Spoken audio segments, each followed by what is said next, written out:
What if I told you there's a four-door electric sedan that's not just fast, it's a supercar killer? This is the new Porsche Taycan Turbo GT, a car with over 1,092 horsepower that just shattered the Nürburgring record for production EVs.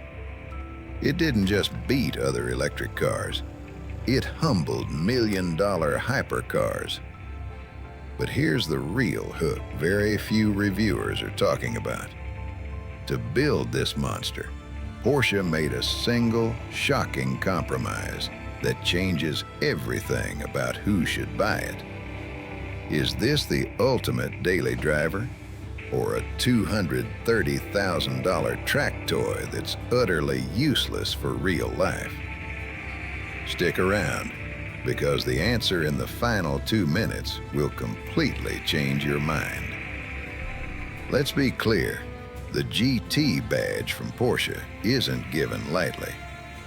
For decades, it's been reserved for their most hardcore track-focused machines, icons like the 911 GT3 RS.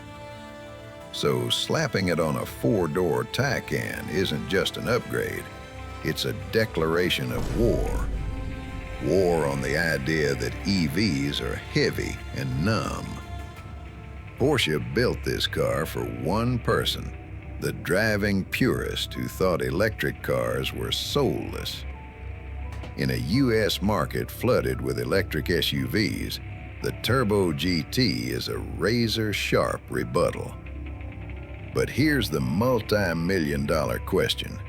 Can a car this extreme, this focused on breaking lap records, actually work as a car you live with?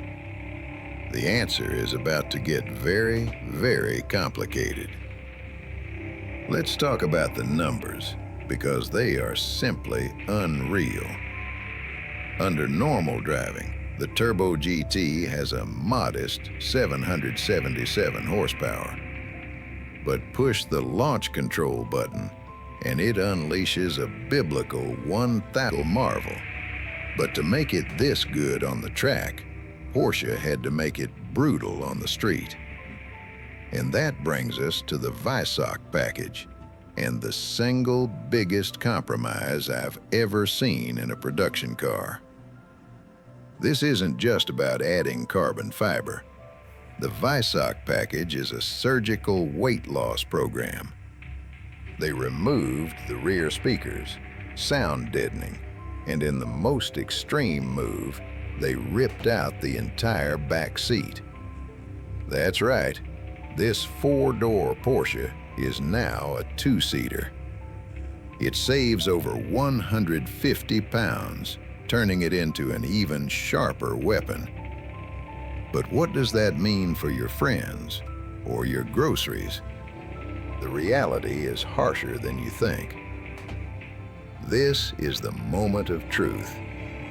On a perfect track, the Turbo GT is a perfect machine.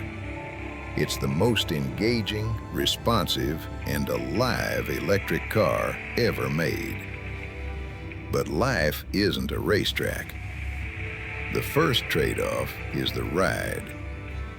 Even in its softest setting, it's brutally stiff. You feel every crack in the pavement. A trip to the coffee shop becomes a core workout. The second is range. Drive it like you're supposed to, aggressively, and that EPA estimate of around 300 miles plummets. And the third, of course, is the Weissach package. No rear seats, a louder cabin. You are trading every ounce of practicality for that last 10% of performance. So, after feeling all of its compromises, here's the twist. Does the sheer, mind-bending performance of this supercar killer actually make you forget the pain? Is it worth the $250,000 price of admission? The final verdict is not what you're expecting. Here's the bottom line.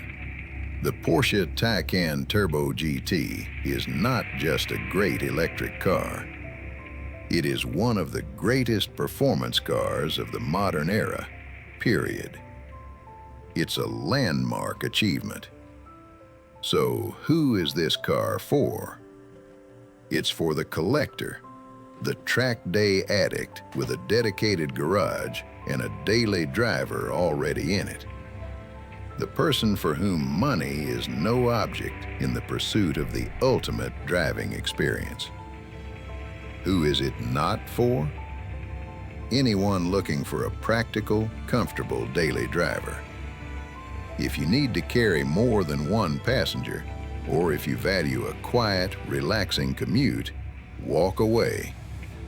A standard Taycan Turbo S is a far better bet. The Turbo GT's impact is profound.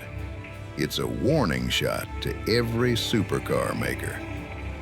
The performance benchmark has been reset, and it now comes with a plug. So, what do you think? Is the Taycan Turbo GT the new king, or are its compromises too much? Let me know in the comments. Would you daily drive this thing, or is it a weekend toy? If this deep dive into Porsche's ultimate EV got your heart racing, do me a huge favor. Smash that like button, subscribe, and hit the bell so you don't miss our next review. We're putting this up against its arch rival, the Tesla Model S Plaid, very soon. Thanks for watching.